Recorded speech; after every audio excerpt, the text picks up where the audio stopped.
Hi there, everyone. I am Sam Danley, Associate Editor of QSR Magazines, and I'd like to welcome you to today's webinar, Exploring Friendly's Best of Breed Approach to Business. We are going to hear from leaders at BRIX Holding and Revel Systems as they delve into how this family favorite restaurant chain has customized their order management platform and the benefits they've enjoyed since moving to an open cloud platform. A few quick housekeeping notes before we get started. First, a recording of this session will be linked at qsrmagazine.com, and you can also use today's login link for on-demand viewing. Second, slides for today's program are available for download using the resources widget on the webinar console. And finally, we will be answering audience questions at the end of the program, but please feel free to submit a question at any time. And now to begin, we have two guests joining us today, Lybeer, Chief Strategy Officer at Revel Systems, and Carissa Santis, Chief Technology Officer at BRIX Holdings. With that, I will turn it over to them to get started. Welcome, everyone. Thank you, Sam. Appreciate it. And I, too, will welcome the crowd. Thank you for your time. I know how valuable it is. We're not going to have a long webinar today, so I hope you'll stay with us. We have a kind of a big high-level topic, but one that I think is kind of uniquely important to the industry at this point in time. So, Carissa, thank you for taking the time as well to share your wealth of experience. And I think where we should start off is we need to ground everybody. I doubt there's anybody on the call who hasn't heard of the Friendly's restaurant chain, but BRIX may be a little bit newer concept. So why don't you take us through what BRIX is up to set the stage for the rest of our talk. Of course. Thanks, and good to see everyone today. So BRIX Holdings, we're a franchise management company and the franchisor of multiple brands, Friendly's, which we're talking about today. But we also have Orange Leaf frozen yogurt, Humble Donuts, Red Mango, Smoothie Factory Plus Kitchen, Super Salad, and a newly launched brand, Pizza Jukebox. So we're kind of in the space where it's a little bit better for you, but sweet treats and indulgences as well. Got to cover the spectrum, right, these days. Yeah, it's a pretty good, I think you could actually survive on that list of, moving between these different chains if that's all you ate. So, give us a little bit more background on Friendly's. We know it's been around a long time, but kind of take us through the history here. Yeah, so actually this year we've been open 88 years. This will be our 89th year in operation. We started as an ice cream shop in Springfield, Mass. During the Great Depression. We have been well known for, our family-friendly environment, bringing joy to kids of all ages. We've got over 100 locations across 11 different states, and we're actively, looking to grow, bring some stores south of the Mississippi, all that fun stuff. And we do have, both a corporate and franchise model with the brand. Yeah, great. Well, I would say, as many brands do over a period of time, you kind of have to reinvent yourself. And it seems that Friendly's is going through that and back on a growth trajectory, which is exciting. I grew up in the Midwest, not the Northeast, but anytime I visited any of our family in the Northeast, we got a Friendly's ice cream when I was a kid. So it was a staple. So thank you for that. So let's start talking about best of breed for a second. And I think first we've got to kind of set the table for exactly what it is, or at least what I think it is, so that the audience knows what we're talking about here. So, we're living in a pretty different world post-pandemic than we did pre-pandemic, in the sense that we've got a lot of ordering channels happening. And the picture, I'm actually going to kind of use that to make my point here. It used to be 5, 10, 20 years ago, the restaurant was the restaurant. And that picture in the middle was pretty much it. And you had to manage that piece of property, and whatever technology you had to manage underneath that rooftop. That is no longer the case, as we all know. I don't really need to elaborate on this too much, but we've got people coming in through online ordering channels. They have people using kiosks, people using their phones. We've got, drive-throughs with much more many different kinds of formats. There is a lot of different stuff happening, and really your rooftop is just part of what's going on. There's almost all these virtual rooftops around you, and they're all part of the equation. They're part of your ecosystem. And so Revel considers itself really to be the platform technology for a restaurant chain in their operations. And what I mean by that is they are we are Revel as a platform, the single source of truth for all the transactions and for all the core data. It's got to come in and out through this platform, but it may start from the outside and come to the inside. It may start on the inside and go to the outside if it's a to-go order or delivery. So there's interfacing with all these different things that are happening around the store, but the platform is the center of everything that's happening, okay?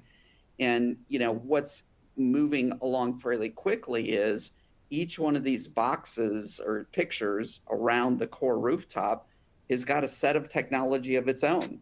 And I'll just use one of the major players in the industry, but Olo, they have a very sophisticated product that is big and is advancing all the time just to do online ordering. And that's all outside of the rooftop, but certainly affects what's underneath the rooftop. So the whole concept of best of breed is when you are considering your next round of technology for your restaurant operation, you kind of fundamentally have to decide, do I want to go with a provider that gives me technology for both the rooftop of the restaurant and several of the other pieces, so that I've got kind of most of my technology coming from one provider that is not best of breed, that's more of a complete stack solution?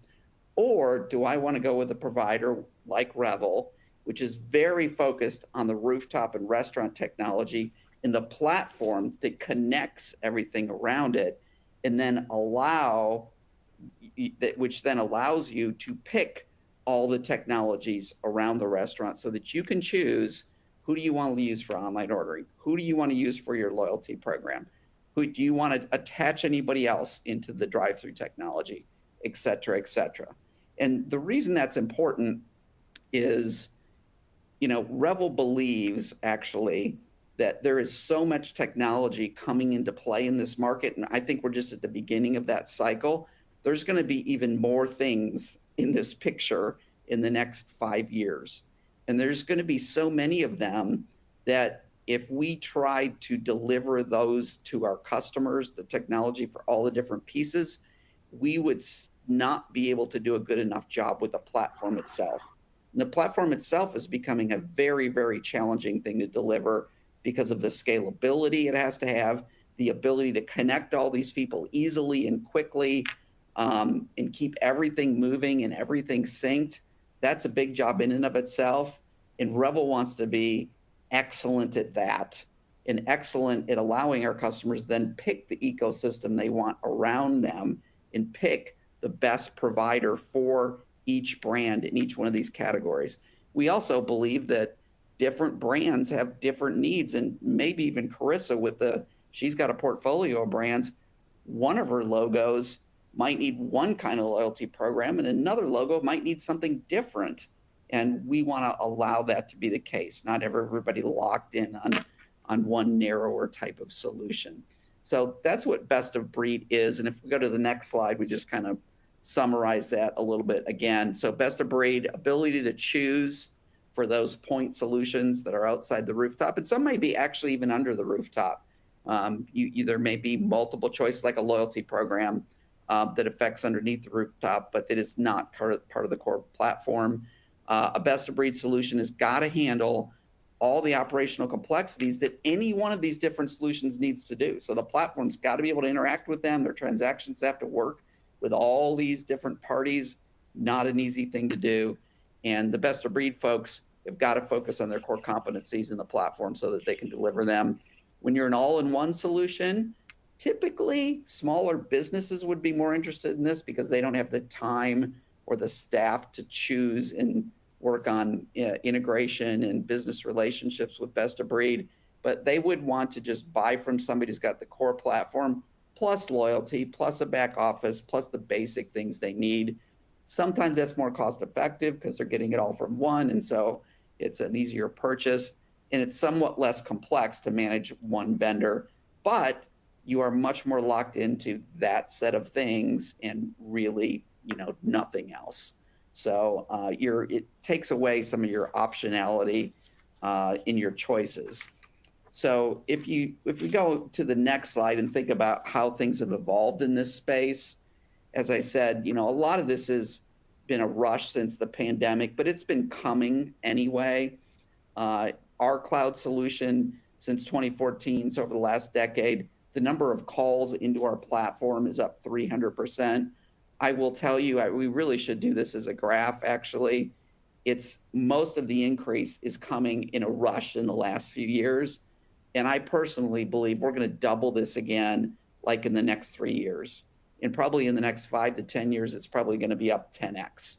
There is going to be a lot of technology deployed to restaurants. Costs are going up. Labor's tough. The only thing that's going to fix that is more efficiency and more technology, which is why best of breed is even more important. You have to get the things into your shop that are going to allow you to be successful and profitable. And this is just sort of a leading indicator of that happening. So what does best of breed look like for most chains?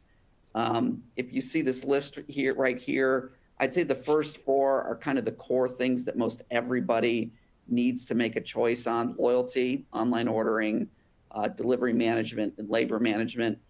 The vast majority of operators of any size need those things, and you can get them in a single stack, but then you've got one set of options for your functionality, or you could choose to get them in a best of breed way. And then you got a lot of new innovations coming in, which we're going to talk in a minute about Carissa, but the explosion of other things you can bring into your shop is really somewhat staggering. And that's where best of breed, I think, really takes off. And I think why anybody's a chain of any size at this point in time needs to be thinking about best of breed if they want to have the optimal technology for their operation going forward. So this is where I tee you up, Carissa, really. And I'm going to start with like the super basic question. You moved to BRIX, in the last couple of years and had to make a fundamental decision about how you were going to do your technology. So let's just start with the basic. Why did you choose a best of breed approach versus potentially aligning with someone who had more things in their stack in terms of applications? Yeah, great question. So, obviously you saw the slide that has, the multiple brands within our portfolio. And so, we were all over the gamut when it came to technology, as most of our brands were acquisitions, Friendly's included. And so we inherited, the various technology stacks that they had. Some stuff was great, some stuff was not so great. And so really, as I kind of sat down to evaluate, at the end of the day, I wanted it to be consistent across the brands where it made sense, but not holding me into, it has to be the same everywhere. Because, to your earlier point, some of our brands require, more, technology than others because they, Friendly's, for example, it's a full table service, environment. And we've got, hundreds of SKUs and items and things like that. Whereas some of our, quick serve, treat brands have, less than 100 SKUs. And so, we had to really holistically look at what was going to make the most sense. I've been in the restaurant industry my entire life. I've been in technology for a good portion of that, both as an end user as well as, where I am now at the strategy and leadership level. And, I've done it all. I've done the, all in one package, and I've done the best in breed. And my preference is best in breed because with the all-in-one package, unless you're just starting out or a smaller, operation and you're just kind of starting to get, your feet wet and build out your tech stack, I don't think the all-in-one makes difference because, like, I'll probably get shot for saying this, but I haven't found a single all-in-one best, class provider out there that can give you everything and do it well, right? You've got to have a ton of money and a ton of resources to have an all-in-one where you're offering point of sale, loyalty, online ordering, labor management, all of the things. You just can't do it all well, right? And so why not make it easy for, the customer, the restaurant, to say, we're going to use this for point of sale, and this is the online ordering that I want, or these are the loyalty people, and it should all easily plug in. And so just kind of as I've gone throughout my career and those various brands I've worked with, I've seen the benefit of starting small with the all-in-one, but once you get to that scalability and enterprise level, you really need the best in breed. Yeah, no, it makes sense. And I will not shoot you. And of course, I'm on the side of your decision, but I think regardless, it's really hard to believe that any tech provider could do everything that's necessary or even close anymore. I mean, it's just keeping up on so many fronts would be extremely difficult. And in business, I think it's always a fundamental philosophy that you need to focus on doing something, and you can't be focused when you're trying to do deliver 12 different major chunks of functionality. And we actually saw this play out in the past. I mean, Aloha and Micros were great platforms for a couple of decades, but over time they became so bogged down, and it was so slow to get anything from them, and it was so hard for them to advance their platforms that it became very difficult. So I don't think we want to go back to that model where you've just got this huge chunk of stuff, because by definition, huge chunks of stuff don't innovate very well, don't move very well, aren't very flexible. And, that's what we're trying to avoid. So do you have any suggestions? Let's go to the next slide and talk about how BRIX is doing some things. But, maybe you should set the stage for some of the things you did pick as you got, you chose to go best of breed. You chose a platform, Revel, and then you said, okay, I got to get the foundation in place. Let's start there. And maybe as you walk through that, and then also take us into the things beyond the foundation, how have you gone about this? Like, how would you coach other people on this call to think about, re-platforming their shop and then moving through the process of getting everything working, and then moving towards even innovation and doing some extra things because you've got this best of breed platform? Yeah. So starting with the foundation, right? And I'll use Friendly's as an example because that was the first one that we had to do a lot of stuff with. I mentioned Friendly's is going to be 89 years old this year. When we acquired them at the end of 2020, we actually inherited a technology stack that was almost 3 decades old. Fun fact, I like to tell people, Friendly's was the second customer installation of the Micros Res 3700 platform when it first came out in 1996.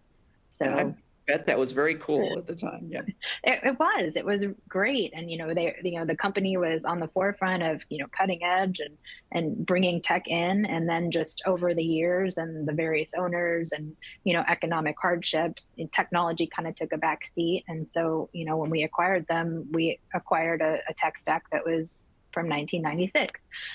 So, we had to completely rebuild the foundation. And so, as I looked at that, and obviously point of sale needed to be the first thing that we replaced because it's an awful thing to admit, but I think we still had workstation 4s in some of our locations, those of you familiar with the Micros products. And so we had to, upgrade the technology with the point of sale first and the infrastructure that was going to be able to support that. And, as I was looking at that, I was mindful of the various other brands that we have in the portfolio and, what would be able to work for them as well as the Friendly's brand. And so, that's kind of how I went out and kind of looked at all the different, vendors out there and kind of weighed all the options and things like that. Having grown up in the restaurant industry, for me as an operator, just like a lot of operators out there, I know what it's like, right? Technology just for the sake of technology or something cool isn't going to get used. If it's not easy to use, if it's not going to save you time and money or make you more money, the operators are going to set it on the shelf or leave it in whatever folder it belongs in the computer and never touch it. Because I did it plenty of times. Yeah. Or complain about it, right? Yeah, exactly. And so, when I went out to find that solution, I wanted something that was going to be easy to implement, that was going to be easy to train on, and, met the needs of, the Friendlies brand, as well as the, the other brands that, we work in our portfolio as well. And I think for those of you who have been through a point of sale implementation, it is never a fun thing. Change is going to be difficult regardless. But there's a couple of things that, like I'll use as examples as to, why we chose the system that we chose, and how, it was able to kind of meet, the needs that we needed. So if you've ever installed a point of sale and tried to train on it, it is not an easy feat. Just with the change curve itself, but just, getting in there, using it, for us that do table service, conversational ordering, all of that stuff. And normally you would have a team of 50 some people working on configurations. You'd have trainers out in the stores multiple days, maybe even weeks ahead of time, training on the new platform before you can go live. And we were able to accomplish with a team of less than 6 internally, with the support, obviously, of the vendor, and training that was done 100% remote. So we had, our point of sale iPad applications available in store for them to practice on, but we held webinars 2 to 3 a week for 2 to 3 months, ahead of the rollout, as stores were learning to get on. And we accomplished in 6 months' time a rollout of a brand new point of sale in over 120 locations, with not a single person like on-site training for days or weeks at a time. It was all done completely remote. And, the feedback that we got from the operators, one of the things that I use as a quote all the time is, we're actually relevant again with the people that work for us. We've got these smartphones that we use on a daily basis, and to literally be able to train remotely and put in a system in place that if you can use a smartphone, you can use the point of sale, was game changing. So just to be able to do that, but also, the flexibility and options, because, we've got, like I mentioned, table service brand, and we've got counter service, quick service brands. And so, having handhelds where we can do at table side ordering or use those in a drive-through for line busting. We've got, your traditional point of sale stations. We've got kiosks. We've, even got some owners that, as we're transitioning now, that are looking at, just a kiosk model to help, kind of save some of that labor in markets where it's real tough. And so, there's different options that we can use there. Do you have to use all of them? No. Do you have to use any of them? Well, you have to use at least one of them. But, it's flexibility for the different owner operators out there and how they want to be able to run their businesses. We've got, across the various brands, and Friendlies included, loyalty that we had and we got rid of. And now we're looking at doing something different with loyalty. And I think to your point earlier, we might do something different for one brand versus some of the other brands. We've got online ordering across all of them and mobile applications. And to be able to just manage all of that in one place has been amazing, right?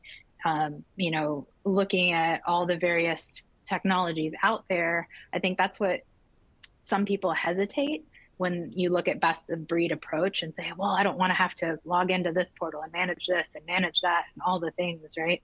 And that's where the open APIs and the integrations come into play. And, I've had multiple vendors talk about how easy it was to get integrated if they weren't already, but y'all also do have multiple integrations already, hundreds of them, so it's easy to choose from, as well as, get new ones on board. I think in the time that we've been working with y'all, we've probably integrated, I don't know, at least 4, maybe 6 new vendors that weren't part of your partnership to start with. And I don't think a single one of them took less than 3 months. So it's a lot faster, living in the legacy POS world. It took upwards of 18 to 24 months to get a new technology integrated. And there was so many, things that were buggy because there was applications on every device and it wasn't, cloud connected and all that kind of stuff. And so it just the opportunity to be able to do what we want when we want easily has been game changing for the brands. Yeah, Looking very at the cool. second part of your question, talking about innovation and Yeah, scalability and all the different things there, right? So now we've got our foundation, we've got our base. We change is hard enough, so let's just get the change in there. Let's get everybody used to it. And now we can start looking at all the different stuff. We've got additional integrations that we're looking at for customer specificity and marketing towards individual consumption, and not just marketing out there. Obviously a lot of people go to Friendlies, they've got kids, and we do focus a lot on that, but there's plenty of people that go to Friendlies that don't have kids, so how can we market to those people differently than the families?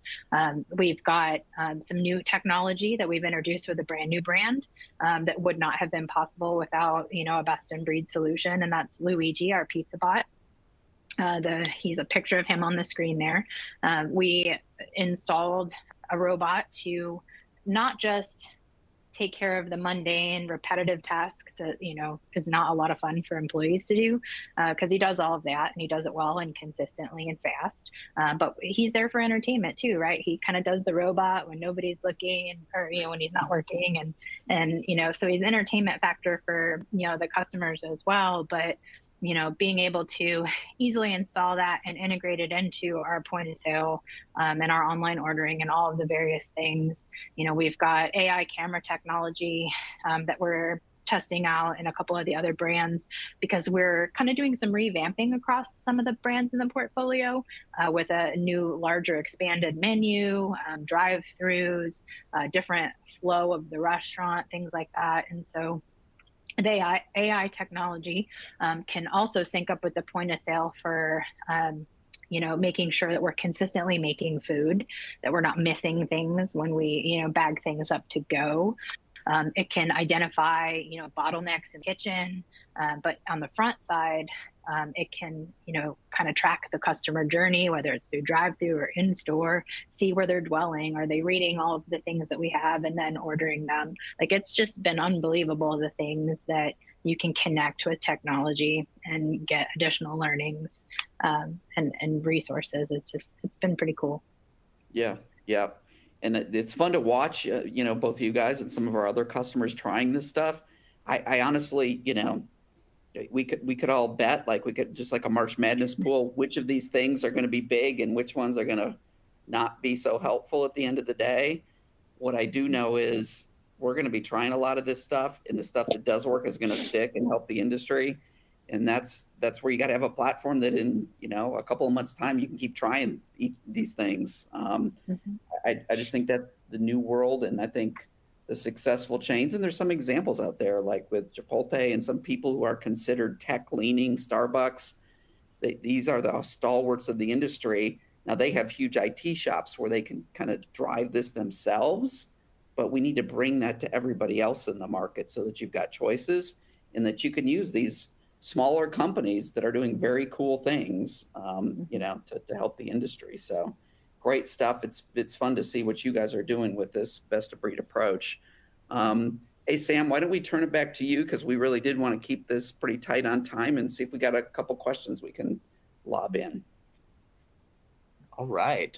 Thank you both for that. Lots of great insights and takeaways there. Definitely a topic that's top of mind for a lot of folks as well. So turning to questions from the audience now. Looks like we've already got some that have come in. The first one, let's see here. Someone asks, as a hospitality tech saleswoman selling into portfolio companies like BRIX, how does a provider work to position themselves as a best of breed solution early on in the process of starting conversations? That's a great question. So for me, and obviously I'm not how everybody operates, right? But for me, a lot of times, when I'm looking for new technologies and new vendors, I'm going to start with my peer group and specific trade shows for just kind of an idea of who's using what's new, what's coming on. I do a lot of research, and I network a lot. We were just at MERTEC a couple of weeks ago, the multi-unit restaurant technology conference in Vegas. And, we had a sole focus on looking at a couple of different technologies that we wanted to look at integrating into our system. And so, we met with some of the vendors that were on the floor. We met with some of the vendors that maybe weren't, sponsored on the floor, but, in attendance at the conference. I took some of those as recommendations, from some peers. And so it's really about the network, I think, and the connections. Honestly, I don't answer my phone often, so cold calling isn't the best way to get a hold of me, that's for sure. But, emails and, connections within, right? So those are the things that I think, I guess I would recommend as far as, getting out there and setting yourself apart, and specifically highlighting the things that you and your technology do, that others don't, to, kind of catch our eye. Yeah, great. Someone else asks, outside of the upcoming projects you mentioned, are there any integrations your teams are currently eyeing that you're really excited about? So as we're looking at the balance of the year, kind of customer data platforms are one of the big things that has been kind of a buzz for the last probably 18 months or so. And I think even just that particular type of technology itself in the last 18 months has seen just an enormous, growth in feature functionality and connectivity across all the various things where you can get all of the data. And so that's one of the things that we're looking at, to be able to, kind of implement and integrate later this year, that will not only help us, kind of determine, are the things that we're doing with the kind of the revamps on the brands working and getting those customers to come back in and repeat. They'll help us to kind of, look at the demographics and the areas that we've got interest for new location growth and things like that. So I'd say that's probably one of the ones I'm most excited about. I'm kind of a nerd when it comes to data. And so being able to get all of that data, to be able to just really customize and target, the folks that are going to have the best experience when they come into our locations. 5 years ago, people probably would have freaked out. Big brother, oh my gosh, how do they know everything about me? They know that, red wine's my favorite, or, I always order this on Friday nights. But I think it's the expectation with this generation. Everybody lives on these things. And I expect that what I like to eat or when I like to eat it, or, I don't want to be advertised on something that makes no sense to me. And so that's, one of the other really cool things I think we'll be able to do once we get that in place. Looks like we've got two more in here. So someone else asks, when you look back on your career, can you share an example of a technology implementation or consideration that didn't work out, that you learned from? Yes. I've learned a lot of lessons throughout my career. And a lot of times it's been what you shouldn't do or how to do it differently, right? So to your specific question, in a former life, with a former company, we went through a similar process, having to rip out and choose a new point of sale provider. We did our diligence and RFP and, had multiple vendors we were looking at. We did demos, we did all the things. But at the end of the day, the sales process sold us. And what we saw of the demos sold us. But then once we actually got into the project and started implementing and rolling out, it was an absolute disaster. The products and the features that we were guaranteed were in, general use in the system. I think we basically alpha tested, and it was terrible. So I think that, what I learned specifically from that particular project was, these vendors, partners, if they want to work with you, they got to be able to put their money where their mouth is. And so, as an example, now, one of the things we're potentially considering is a switch in online ordering vendors. And so I'm not just going out there with my team, to RFP and look at different technologies and products and demos. I want them to be in Sandbox in my environment. Get it into my system, tell me all the things that you say it does, and then show me that it works with my menus and my configurations and all of the things that we have integrated.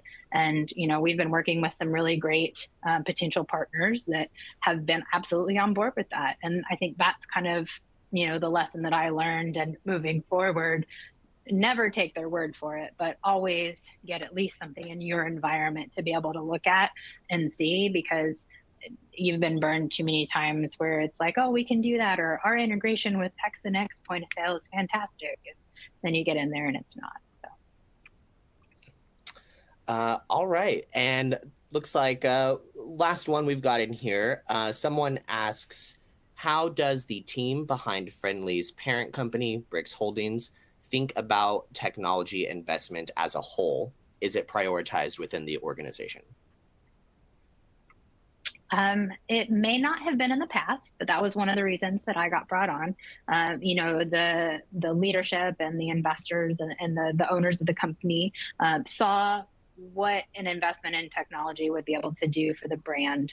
I was able to put together kind of the strategy across the Friendly's brand as well as the other brands that we have.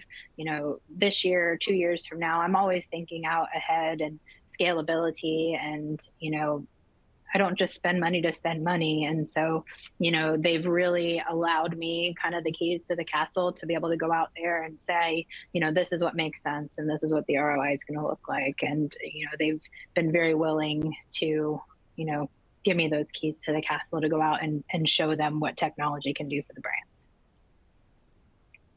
Yeah. Awesome. Thank you. Thank you very much for answering those questions. And that will conclude our program today. So many thanks to Revel Systems for making this program possible, to our audience for attending, and of course to Chris and Carissa for sharing their insight. As mentioned, a recording of the program will be linked on qsrmagazine.com, or you can use today's login link to view it at any time. Thanks again, and have a great day, everyone. Thanks, Sam.